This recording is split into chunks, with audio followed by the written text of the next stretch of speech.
Аз съм Екатерина Никодинова и сега ще ви представя едно от стихотворенията, които влизат в моята предстояща стихосбирка «Един миг мир».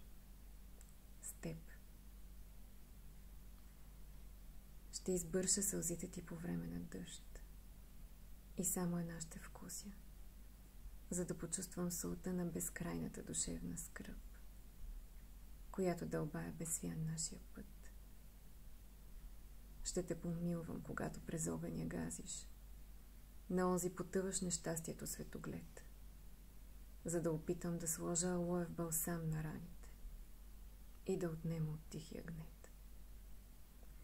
Ще те изпратя с еладоловима целувка на изхода на живота, когато борбата ти дръска за правда на прага на откупения свят ухае на светли венци и пролетна брана.